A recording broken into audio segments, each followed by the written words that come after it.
Katyayan classes विद्या धनम सर्व धनम प्रधानम। नमस्ते, मेरा नाम है अमन कार्तिक और आप सभी का स्वागत है कात्यायन क्लासेस पे। आज हम बात करने जा रहे हैं मियोसिस की, जो हमने शुरू किया था chapter cell cycle and cell division. ये इसका थर्ड वीडियो है। मियोसिस भी एक तरीके का क्या है, सेल डिवीजन है।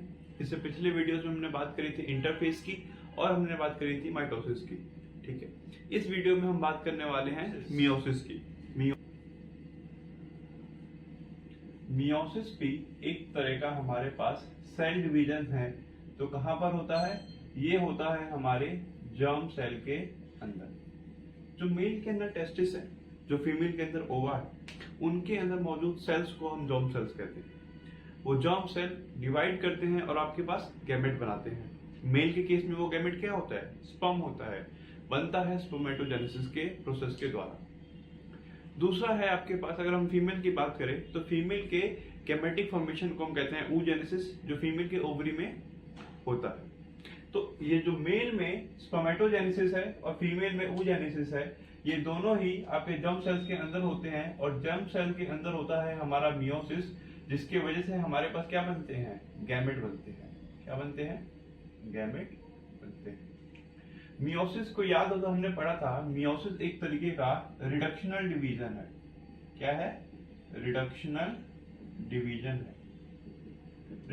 रिडक्शनल डिवीजन का मतलब है कि अगर मेरी प्लॉइडी है 2n की, अगर मेरी प्लॉइडी है 2n की, आफ्टर डिवीजन ये बन जाता है n नंबर ऑफ क्रोमोसोम्स। अगर मैंने 2n नंबर ऑफ क्रोमोसोम से शुरू किया था, अगर मैंने 46 क्रोमोसोम से शुरू किया था और मियोसिस के बाद मेरे पास सिर्फ रह जाता है 23 क्रोमोसोम। इस टाइप्स ऑफ डिवीजन को हम कहते हैं रिडक्शनल डिवीजन। और ये नेसेसरी भी है, क्योंकि मान लीजिए ये 23 क्रोमोसोम्स आपके स्पर्म के अंदर है और सिमिलरली 23 क्रोमोसोम्स ओवा के अंदर है। ओवा विच इज फीमेल गैमेटोफाइट। ये दोनों जब फर्टिलाइज करते हैं, फ्यूजन करते हैं, तो इनके फ्यूजन से हमें वापस से 46 नंबर ऑफ क्रोमोसोम्स मिल जाते हैं अगली जनरेशन के अंदर, जो हमारी डिप्लॉयड कंडीशन को वापस से फुलफिल कर देता है। तो अगर मैं मियोसिस की बात करूं तो मियोसिस को हम ब्रॉडली 2 सेल साइकिल में पढ़ते हैं। मियोसिस अकेले नहीं होता, मियोसिस 2 होता है। एक को हम कहते हैं मियोसिस 1, इसको हम क्या कहते हैं? मियोसिस 1। और दूसरा होता है आपके पास मियोसिस 2। Meiosis 1 and meiosis 2। ठीक, इसमें से रिडक्शनल डिवीजन वाला पार्ट है आपके पास मियोसिस 1। इस मियोसिस 1 के अंदर ही क्या होगा आपका? Reductional division. जबकि जो मियोसिस 2 है ये सिमिलर है आपके माइटोसिस से। माइटोसिस में जो जो काम होता है वो काम आपका मियोसिस 2 में ही होता है। तो मैं कह सकता हूं माइटोसिस ही मेरा मियोसिस 2 है। माइटोसिस ही मेरा मियोसिस 2 है। चेंज कहां है? चेंज है आपका मियोसिस 1 के अंदर। इसमें भी आपके पास 3 फेज होते हैं, 4 फेज होते हैं। Prophase, metaphase, anaphase, telophase. इन 3 फेज के अंदर तो सेम टू सेम माइटोसिस के जैसा ही चल रहा है हमारा साइकिल। चेंज आता है मियोसिस के अंदर, जहां मियोसिस को हम फर्दर 5 सब कैटेगरीज में, सब स्टेजेस में डिवाइड कर देते हैं। लता जरा पानी दे दे, याद करने का तरीका है ये। लता जरा पानी दे दे। एल से हो जाता है आपके पास लिप्टोटीन। जेड से हो जाता है आपके पास जाइगोटीन। पी से हो गया आपके पास पैचिटीन या पैकिटीन। और डी से हो गया आपके पास डिप्लोटीन। और इस डी से होता है आपके पास डाइकाइनेसिस। ठीक है, तो ये 5 जो एडिशनल सब स्टेजेस हैं प्रोफेज के अंदर, ये किसका है? ये कैरेक्टरिस्टिक फीचर है आपके पास मियोसिस 1 का। मतलब सिर्फ और सिर्फ मियोसिस 1 के अंदर ही आपका जो पैकिटी आपका जो प्रोफेज है, ये 5 सब स्टेजेस में डिवाइड कर जाता है। अगर आपको याद हो तो हमने माइटोसिस में पढ़ा था कि सबसे पहले हमारा इंटरफेज आता है, जो कि हमारा रेस्टिंग फेज है। ठीक है, उसके बाद हमारा एम फेज आता है। जो हमारा मियोसिस है, मियोसिस में भी इंटरफेज आएगा, इंटरफेज के बाद हमारा मियोसिस आएगा। जो हमारा इंटरफेज है, चाहे वो माइटोसिस का हो या मियोसिस का हो, दोनों सिमिलर रहता है। इंटरफेज में कोई भी चेंज नहीं आता। जो चेंज आता है वो आता है हमारे इसके प्रोफेज के अंदर, जहां हम प्रोफेज को भी फर्दर 5 सब स्टेजेस में डिवाइड कर देते हैं। तो अगर मैं बात करूं मियोसिस के पहले स्टेज प्रोफेज के सब स्टेज की, तो सबसे पहला जो सब स्टेज आता है वो होता है हमारे पास लिप्टोटिन। क्या होता है? अगर हम लिप्टोटिन की बात करें, तो लिप्टोटिन के अंदर जो हमारे क्रोमोसोम्स हैं, ठीक है, अगर हम उसको लाइट माइक्रोस्कोप पे रखकर देखें तो थोड़ा थोड़ा हमें विजिबल हो जाते हैं वो। उनमें अभी अभी क्या हुआ है? कंडेंसेशन शुरू हुआ है। क्या हुआ है? कंडेंसेशन शुरू हुआ है। तो जब हम उसको माइक्रोस्कोप पे रख के देखते हैं तो हमें जो क्रोमोसोम्स है वो हल्का हल्का विजिबल दिखते हैं हमको। लेकिन through out this stage chromosomes continuous condensation, मतलब जो आपके पास क्रोमोसोम्स है ना, लिप्टोटिन के अंदर भी अपने कंडेंसेशन को जारी रखते हैं, मतलब और ज्यादा कंडेंस हो रहे हैं। हालांकि उनको हम अगर लाइट माइक्रोस्कोप में देखें तो हमें दिख जाते हैं, लेकिन अभी कंडेंसेशन कंप्लीट हुआ नहीं है, वो चल रहा है। ठीक है।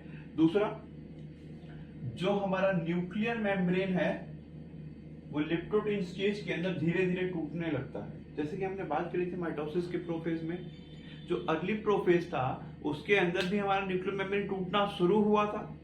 लेट प्रोफेज आते आते हमारा क्या हुआ था?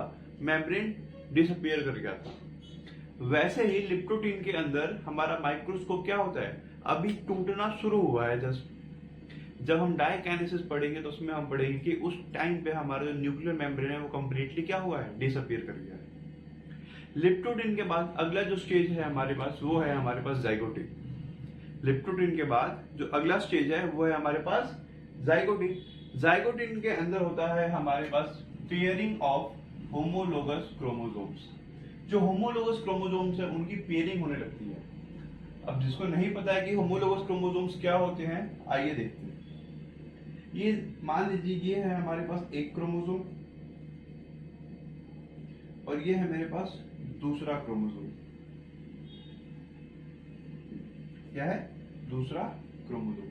मैं कह रहा हूं मान लीजिए इस पोजीशन पे मेरे पास एक जीन है जो आईज के कलर के लिए रिस्पॉन्सिबल है।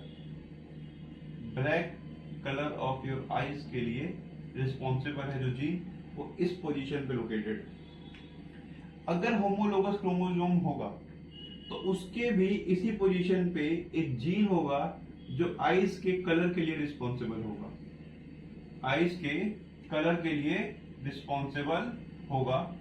अब जरूरी नहीं है कि वो ब्लैक कलर ही करे, ये आपका ब्लू कलर भी कर सकता है, लेकिन आईज की ही कलर का होगा। ऐसा नहीं कि यहाँ पे एक जीन है कलर तो कर रहा है लेकिन बालों का कलर कर रहा है, नहीं, उसका होमोलोगस क्रोमोसोम्स नहीं कहते हैं। होमोलोगस क्रोमोसोम्स वो होते हैं जिनके एक ही लोकस पे दो ऐसे क्रोमोसोम जिनके एक पर्टिकुलर लोकस पे एक ही जीन मौजूद हो। अब जीन के ट्रेट्स अलग हो सकते हैं लेकिन जीन सिमिलर रहना चाहिए। अगर इस लोकस पे आई के कलर के लिए रिस्पॉन्सिबल जीन है तो इस क्रोमोसोम के इस लोकस पे आई के कलर के लिए रिस्पॉन्सिबल जीन्स होने चाहिए। ऐसे क्रोमोसोम्स को हम क्या कहते हैं? Homologous chromosomes. क्या कहते हैं? Homologous chromosome. इन होमोलोगस क्रोमोसोम्स की अगर हम बात करें तो ये दोनों है सिस्टर क्रोमेटिड्स। क्या है? Sister chromatid. और ये दोनों आपस में है non sister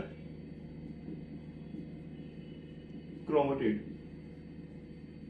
non sister chromatid, लेकिन ये होमोलोगस क्रोमोसोम्स के ही है। सिस्टर क्रोमेटिड नॉन है, नॉन सिस्टर क्रोमेटिड है। ये वाला आर्म और ये वाला आर्म नॉन सिस्टर है, लेकिन ये दोनों क्या है? होमोलोगस क्रोमोसोम्स हैं। क्यों? क्योंकि इनके आर्म पे मौजूद जो जीन है वो सिमिलर है, आईज के कलर के लिए ही रिस्पॉन्सिबल है।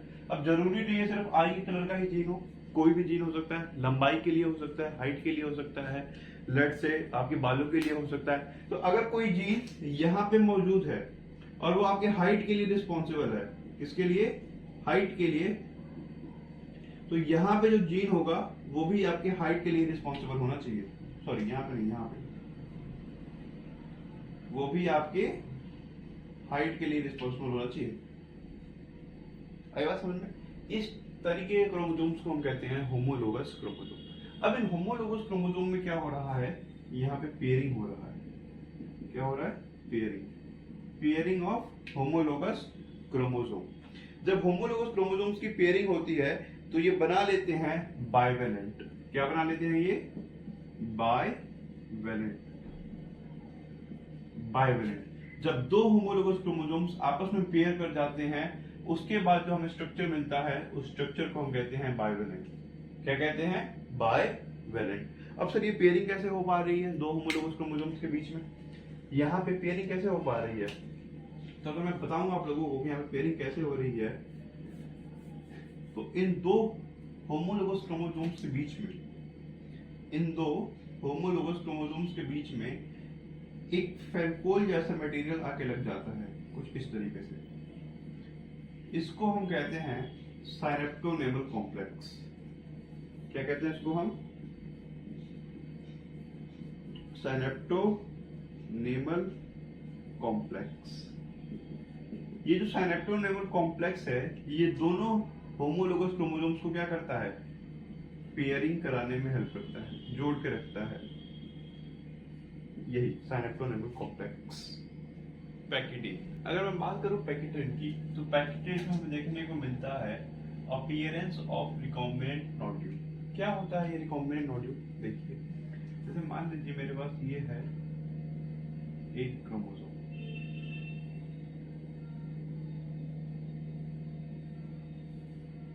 और ये है इसके साथ वाला होमोलोगस क्रोमोसोम। क्योंकि अब इनके अंदर पेयरिंग हो गई है। क्या हो गई है? पेयरिंग हो गई है। तो ये जो क्रोमेटिड्स हैं, तो ये नॉन सिस्टर क्रोमेटिड्स हैं, वो एक दूसरे से जुड़े हुए हैं, ऐसे जुड़े हुए हैं। ठीक है।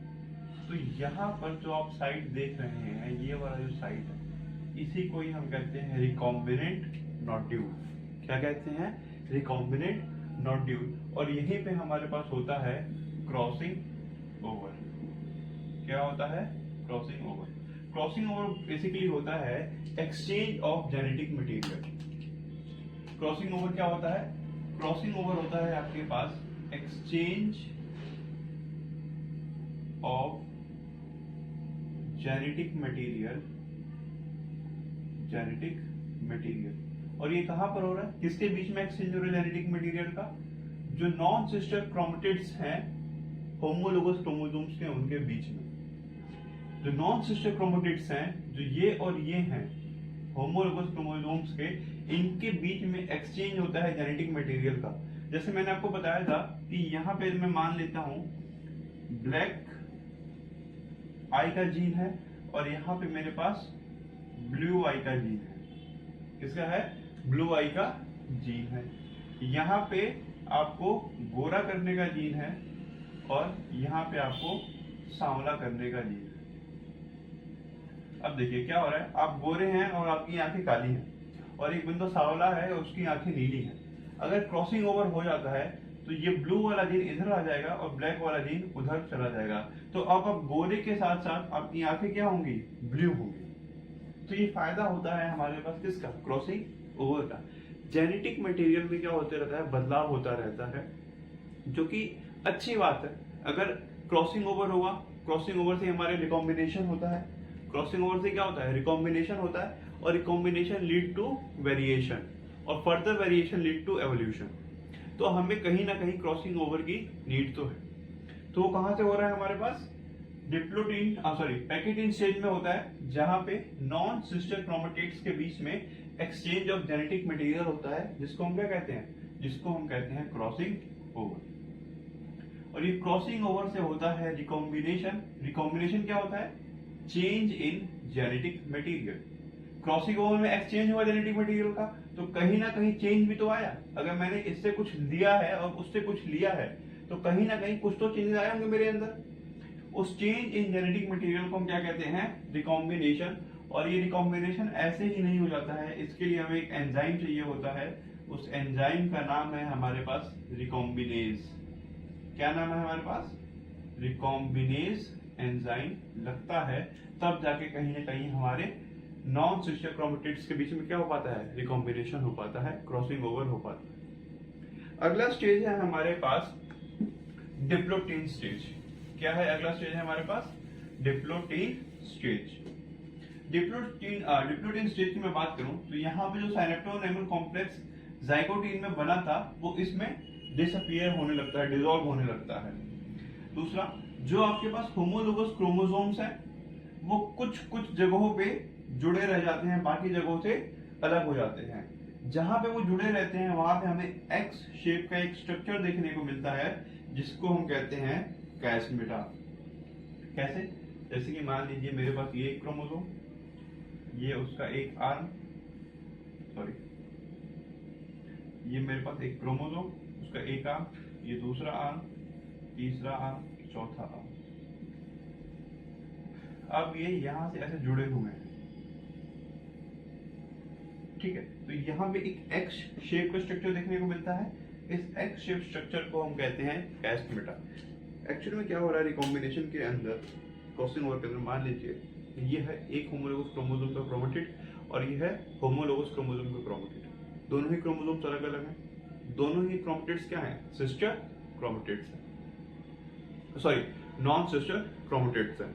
इन्होंने क्या किया, क्रॉसिंग ओवर के टाइम पे जाइगोटीन वाले स्टेज में जब साइनेप्टोनेमल कॉम्प्लेक्स बना तो ये दोनों एक दूसरे के पास आके चिपक गए। अब क्या होता है, इन दोनों के बीच में एक्सचेंज होता है जेनेटिक मटेरियल का। इसका जीन अब इस पे आ गया और इस वाले इसका जीन अब इस पे आ गया, रिकॉम्बिनेशन हो गया, एक्सचेंज हो गया। अब इस जगह को छोड़कर ये बाकी जगहों से मेरा क्रोमोसोम ऐसे टूट जाता है। क्यों? क्योंकि इसके अंदर, इसके बीच में जो साइनेप्टोनेमल कॉम्प्लेक्स हमने लगा रखा था वो क्या हो गया, वो डिसॉल्व हो गया। तो ये एक्स शेप स्ट्रक्चर हमको मिलता है उसको हम कहते हैं कैस्मेटा।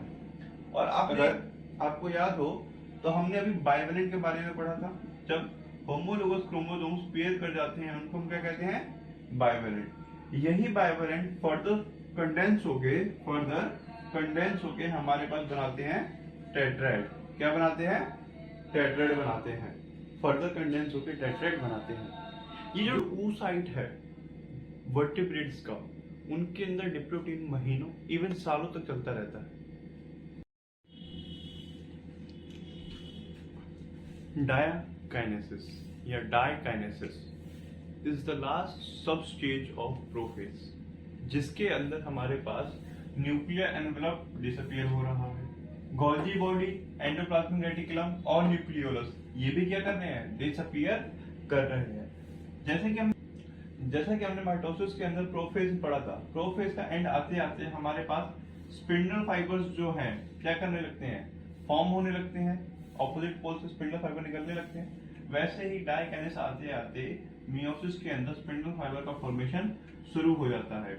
और जो हमारे पास कैस्मेटा बना था एक्स शेप का, जो हमारे पास कैस्मेटा बना था, उसका क्या हो जाता है, उसका हो जाता है टर्मिनलाइजेशन। क्या हो जाता है, टर्मिनलाइजेशन मतलब खत्म हो जाता है। और इसी के साथ हमारा प्रोफेज भी खत्म होता है। अगला स्टेज है हमारे पास मेटाफेज। मेटाफेज के अंदर जो भी हमारे पास होमोलोगस क्रोमोसोम्स थे वो इक्वेटर पे अलाइन कर जाते हैं। जैसे कि मान लीजिए ये है मेरे पास एक सेल, ठीक है। तो मेटाफेज के अंदर जो भी मेरे पास क्रोमोसोम्स थे वो ऐसे यहाँ पे आके अलाइन कर देंगे।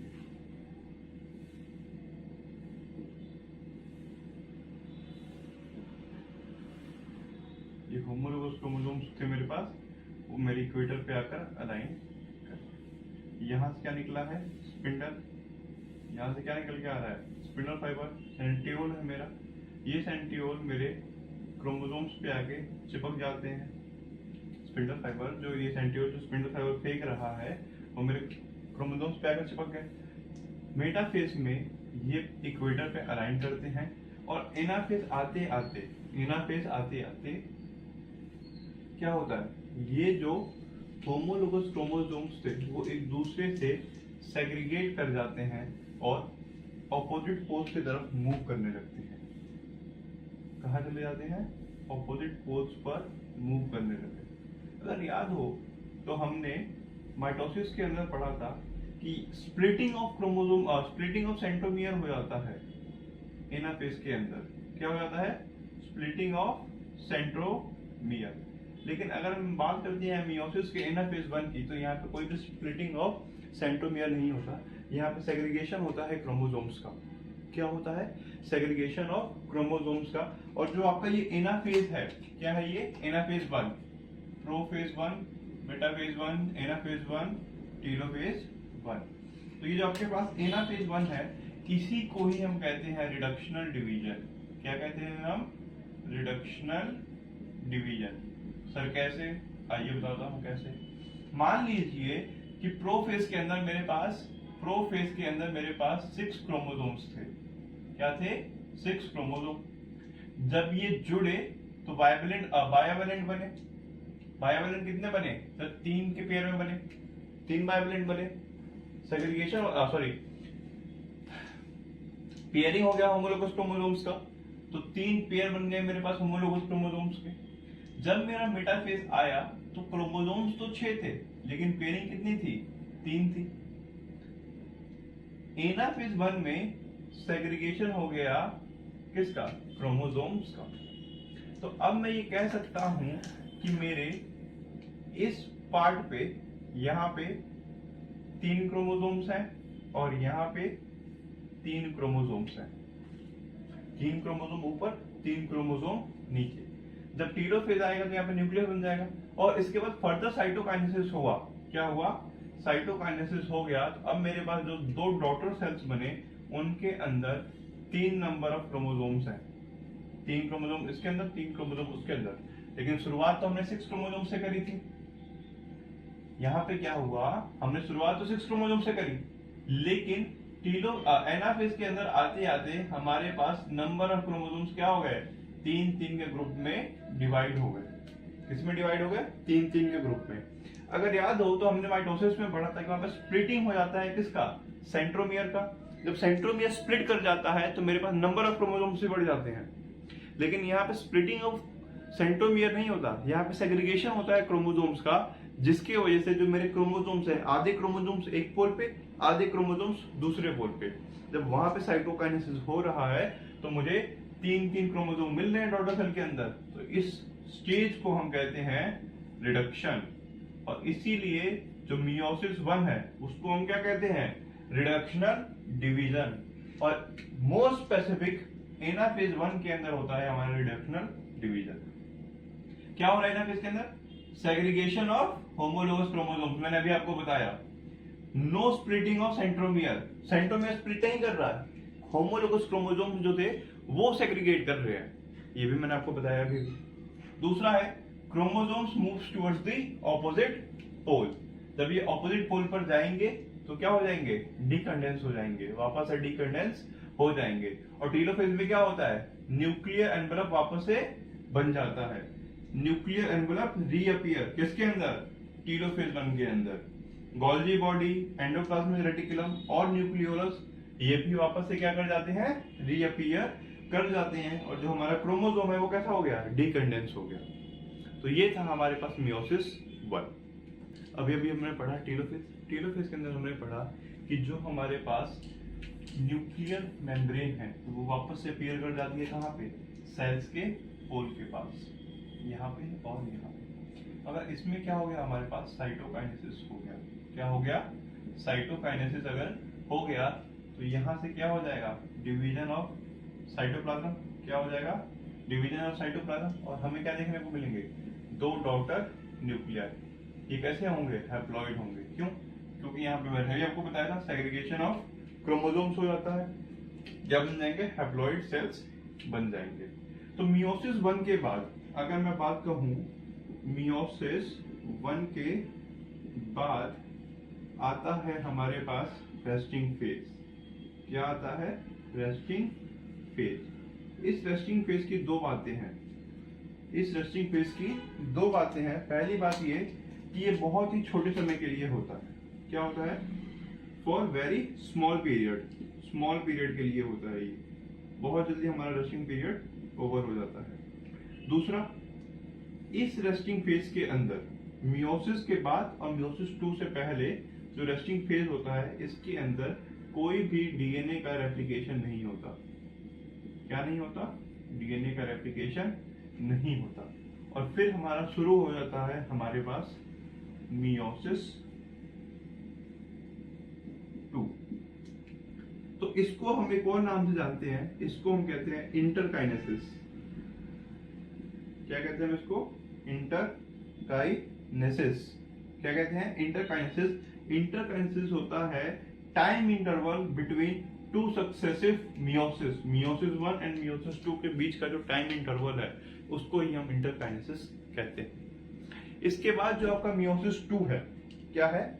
जो आपके पास क्या है? मियोसिस 2 है, ये सेम टू सेम होता है आपके पास माइटोसिस के जैसा।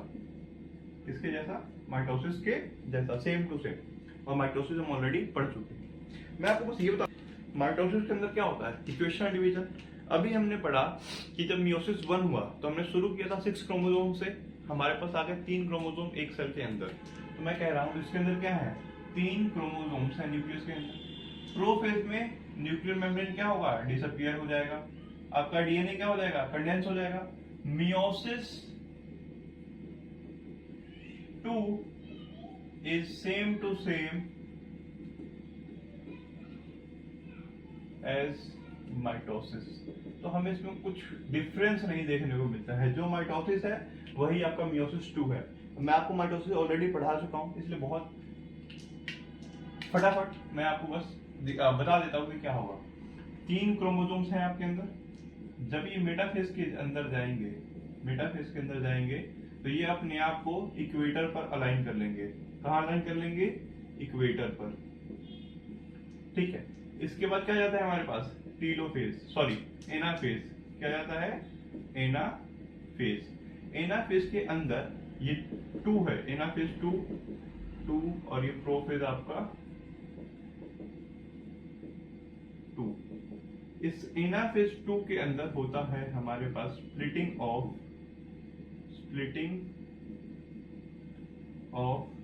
सेंट्रोमियर। क्या होता है? Splitting of centromere. Splitting of centromere. अब यहाँ पे जो हमारे पास क्रोमोसोम्स थे, इस सेल के अंदर कितने थे? 3 क्रोमोसोम। अब क्या हो गया? स्प्लिटिंग हो गया। तो अब ऊपर 3 क्रोमोसोम जाएंगे और नीचे 3 क्रोमोसोम जाएंगे। टीलोफेज के अंदर क्या हो जाएगा? वापस से न्यूक्लियर मेम्ब्रेन बन जाएगा और अब इसके अंदर साइटोकाइनेसिस होगा। तो हमें हैप्लॉइड से हैप्लॉइड नंबर ऑफ गैमेट्स देखने को मिलेंगे। तो मैं कह सकता हूं कि मेरे पास एक मियोसिस से 4 सेल बनता है। क्या बनता है? 4 सेल बनता है एक मियोसिस से। ये था हमारा cell cycle and cell division. धन्यवाद। प्लीज लाइक और सब्सक्राइब।